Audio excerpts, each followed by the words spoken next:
हाँ जी, अब मैंने बात की थी कुछ इंपॉर्टेंट स्टेप्स की। तो आपके क्या इंपॉर्टेंट स्टेप्स हैं? इंपॉर्टेंट स्टेप्स हैं आपके abnormal income is deducted. First point, abnormal income क्या होती है?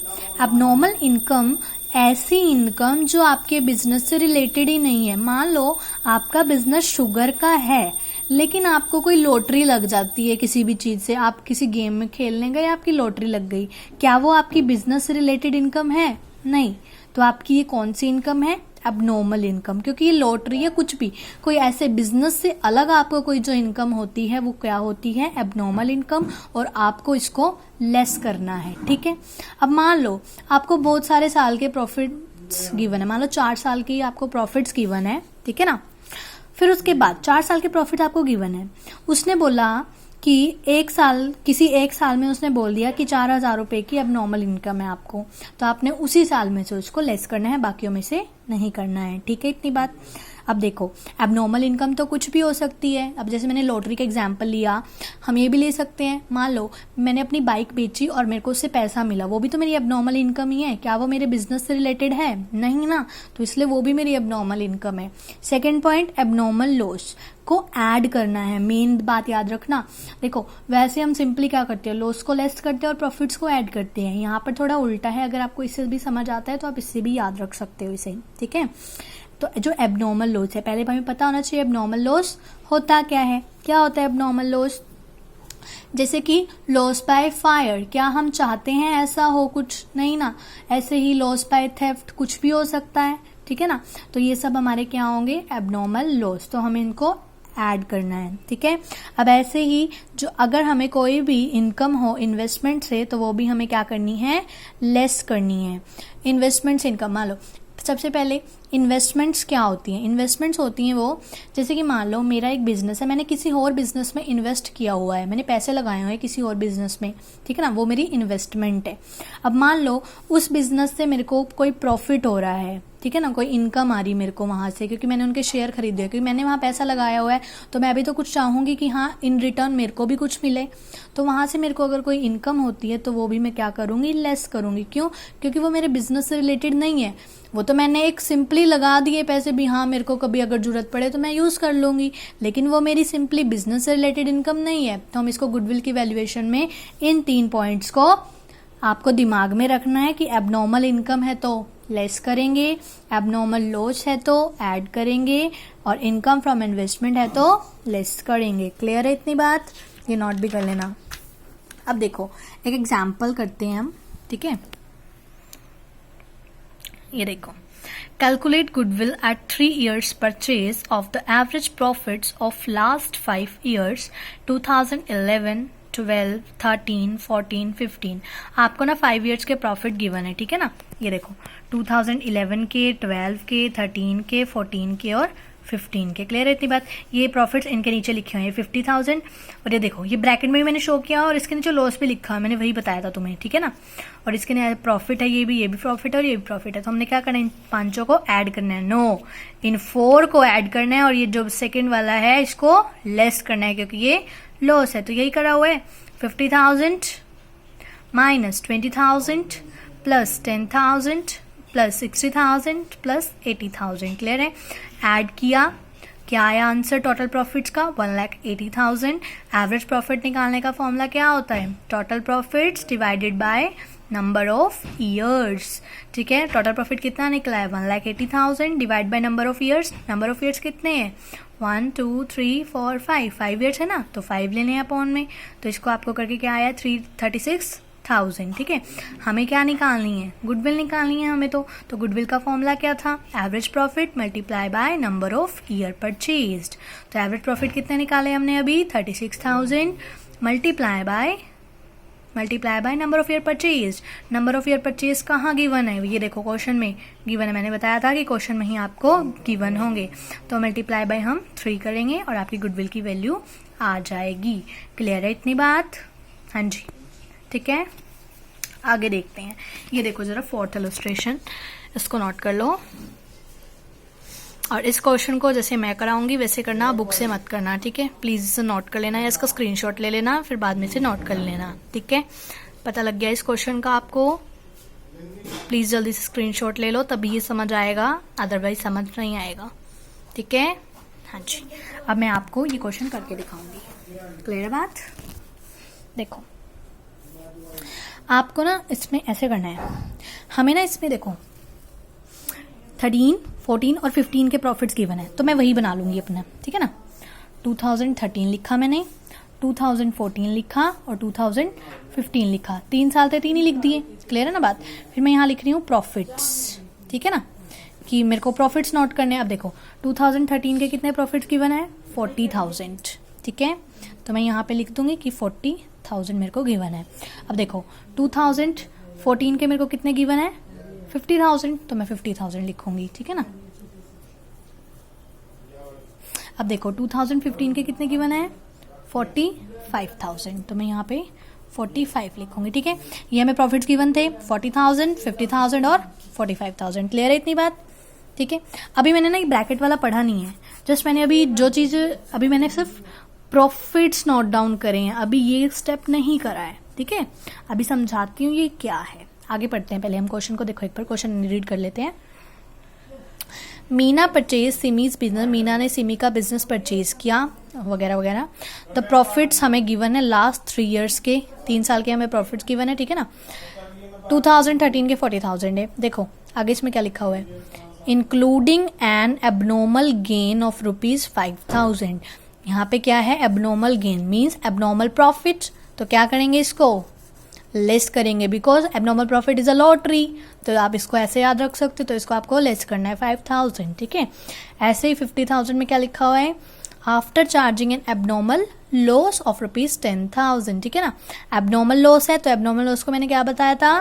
ऐड करना है। क्यों? क्योंकि abnormal loss is like a loss by fire. ठीक है ना, तो आपको इसको ऐड करना है।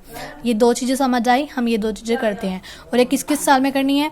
2013 में आपको एबनॉर्मल गेन है, तो माइनस करना है 5,000। ठीक है ना, तो अब करते हैं। देखो पहले आपको यहाँ पे लिखना है क्या है ये? एबनॉर्मल गेन है, और आप इसको क्या कर रहे हो? लेस कर रहे हो। इसके आगे ऐसे भी लिखना है। और किस साल में था ये? 2013 में, अभी हमने देखा है। ठीक है ना, और कितने रुपीज का है? 5,000 रुपीज का है, तो हम इसको यहाँ पे लेस करेंगे। क्लियर है? अब देखो यहाँ पे आपको ऐसे लाइन लगा देनी है, इस क्वेश्चन को ऐसे ही करना, मैं बता रही हूँ तभी आएगा समझ। अब देखो आगे, एक बार की करते हुए, मतलब एक एक स्टेप करना। सिर्फ मैंने सिर्फ फर्स्ट लाइन पढ़ी है ना 2013 के प्रॉफिट्स की, मतलब 2013 में सिर्फ यही काम हुआ है एबनॉर्मल गेन का, और कोई काम नहीं है ना 2013 में, उन्होंने कुछ नहीं करा। तो आपको सिर्फ यहाँ पे इतना ही क्लोज करना है। ठीक है ना, अब देखो 2013 में 40,000 माइनस 5,000 विच इज 35,000। यहाँ पे कुछ नहीं हुआ तो 50,000 ही रहेगा, यहाँ पर भी कुछ नहीं हुआ तो 45,000 ही रहेगा। अब देखो आगे बढ़ते हैं, अब जाते हैं हम 14 में। ठीक है ना, देखो 14 के प्रॉफिट 50,000 थे, हमने नोट कर लिए।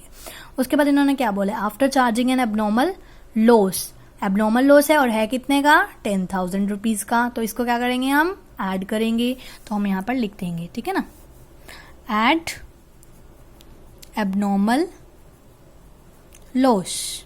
क्लियर है? और ये कौन से ईयर का है? 2014। तो 10,000 है, ऐड करना है, तो आप ब्रैकेट नहीं लगाओगे, जैसे ऊपर तो ब्रैकेट लगाया था क्योंकि वो लेस करना था, ऐसे ही यहाँ लाइन लगाओगे। यहाँ पे कुछ नहीं हुआ तो 35,000 ही आएगा, यहाँ पे ये ऐड होना है। ठीक है, तो 60,000 हो गया, और यहाँ पे भी कुछ नहीं हुआ तो 45,000। क्लियर है बात? अब देखो आगे, ये देखो ईयर एंडिंग 2015 के प्रॉफिट हमें गिवन है 45,000 एक्सक्लूडिंग ₹5,000 एनुअल इंश्योरेंस प्रीमियम। अब देखो ये एनुअल इंश्योरेंस है, वैसे तो ये लेस होना था क्योंकि इंश्योरेंस है, वो तो हम पेड करते हैं, तो जो भी कोई पेड चीज होती है वो तो हमें लेस ही करनी पड़ती है। लेकिन ये क्यों नहीं करनी है? क्योंकि यहाँ पर एक्सक्लूडिंग लिखा हुआ है।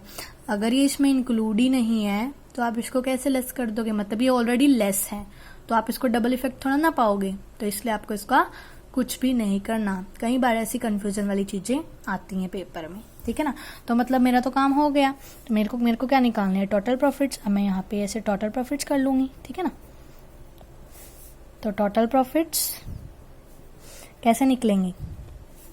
अब यहाँ तक ही था क्वेश्चन, तो ऐसे ही करेंगे। 35,000 प्लस 60,000 प्लस 45,000, यही तीनों बचे हैं क्योंकि और तो कुछ करना नहीं था। तो क्या आ गया आपके टोटल प्रॉफिट्स? 1,40,000। क्लियर है? उसके बाद एवरेज प्रॉफिट निकालने होंगे। एवरेज प्रॉफिट का फॉर्मूला क्या है? Total profits divide by number of years. Clear है? टोटल प्रॉफिट्स कितने आए हैं? 1,40,000। नंबर ऑफ ईयर्स 1 2 3, ठीक है ना, तो 3 से डिवाइड कर देंगे और इसका आंसर क्या आएगा? 4,667। ये तो सिर्फ क्या आए हैं? एवरेज प्रॉफिट आए हैं। हम क्या निकालने हैं? गुडविल, क्योंकि हम तो गुडविल है ये, ठीक है। तो गुडविल कैसे निकालनी है? Average profits multiplied by number of year purchased. Clear है बात? तो एवरेज प्रॉफिट कितने निकले हैं? 4,667 multiply number of year purchase. तो सिंपल सी बात है, पहले हमें पता होना चाहिए नंबर ऑफ ईयर परचेज कहाँ लिखे हैं। देखो क्वेश्चन में, calculate the value of firms goodwill on the basis of 2 years purchase. हमें क्वेश्चन में गिवन है, तो मल्टीप्लाई बाय 2 कर देंगे, ठीक है ना, विच इज 8,334। ये आपका आंसर है गुडविल का। ये आपकी क्या आई है? गुडविल। क्लियर है इतनी बात? ठीक है, इसको नोट कर लो।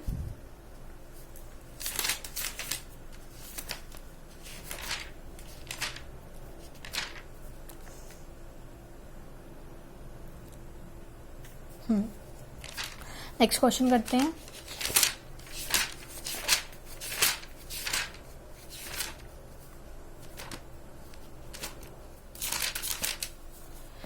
ये देखिए, नोट कर लेना।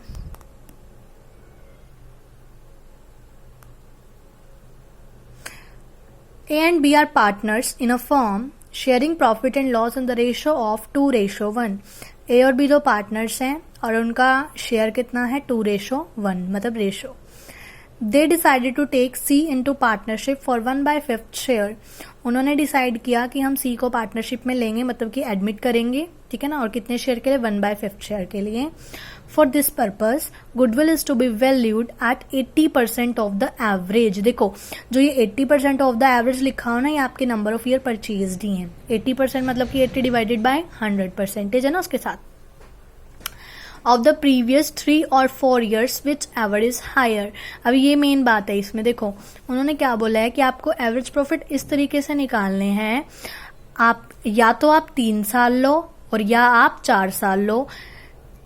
अगर आपके 3 साल के प्रॉफिट ज्यादा आते हैं तो गुडविल आपको उससे निकालनी है, और अगर आपके 4 साल के प्रॉफिट ज्यादा आते हैं तो आपको उससे गुडविल निकालनी है, ठीक है ना।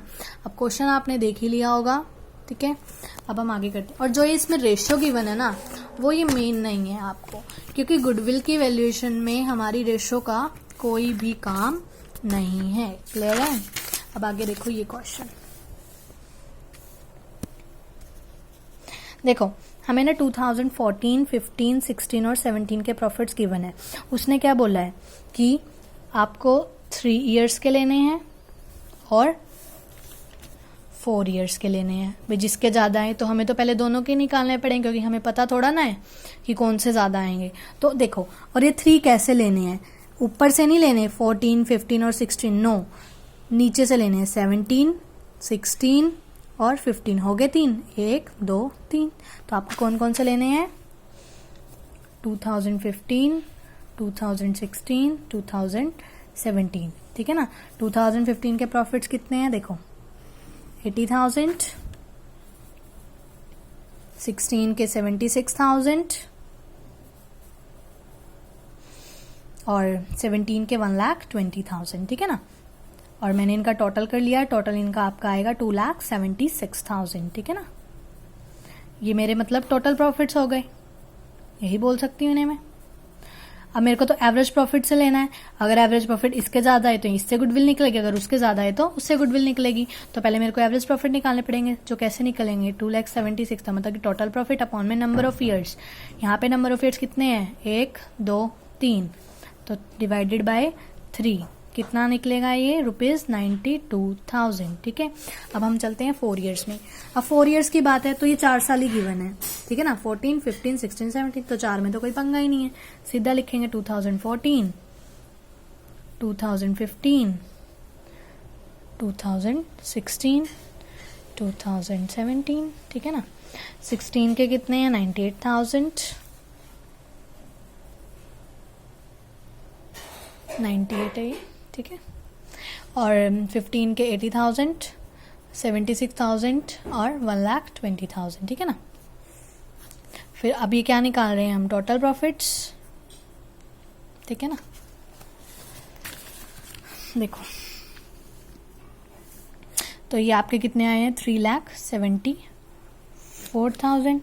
तो आपके एवरेज प्रॉफिट निकालने हैं 3,74,000 divided by number of years कितने हैं 4 हैं, तो ये आपके कितने आएंगे 93,005 है। अब आप देखो खुद ही किसके एवरेज प्रॉफिट ज़्यादा है, 3 ईयर्स के या 4 ईयर्स के। ऑलवेज 4 ईयर के ज़्यादा है ना, 4th ईयर इज हायर। तो आपको गुडविल भी 4th ईयर से निकालनी है। कैसे निकालेंगे गुडविल 4th ईयर से, तो 4th ईयर के एवरेज प्रॉफिट कितने हैं, क्योंकि गुडविल का फॉर्मूला क्या होता है, average profit multiply number of year purchased, यही होता है। तो गुडविल की वैल्यू कैसे आएगी आपकी, एवरेज प्रॉफिट कितने हैं 93,500 और इसमें नंबर ऑफ ईयर परचेज कितने थे 80%, जो कि हमने अभी पढ़ा है। देखो वैल्यू एट 80%, ठीक है ना। तो 80% कैसे करेंगे, 80 डिवाइड बाय 100, क्योंकि ये परसेंटेज में गिवन है आपको अब की बार। तो आप इसको सॉल्व करेंगे, ये आपका 74,800 गुडविल आएगी। क्लियर है इतनी बात। अब आपको इसके क्वेश्चंस जो है यहाँ तक करने हैं। मैंने 2 इलस्ट्रेशंस आपको पिक में दिखा दिए हैं और 2 क्वेश्चंस दे रही हूँ इसी के ही, ठीक है। ये नोट कर लो, 3rd और 4th, 5th भी हो जाएगा, ठीक है। स्क्रीनशॉट ले लेना, 3rd, 4th and 5th। Clear है। और 6th ट्राई करके देखना, 7th नहीं होगा, 6th तक हो जाएंगे, ठीक है। डेप्रिसिएशन है ना 6th क्वेश्चन में, तो जो ये डेप्रिसिएशन है इसको आपने लेस करना है, ठीक है। ले लिया, ठीक है, थैंक यू।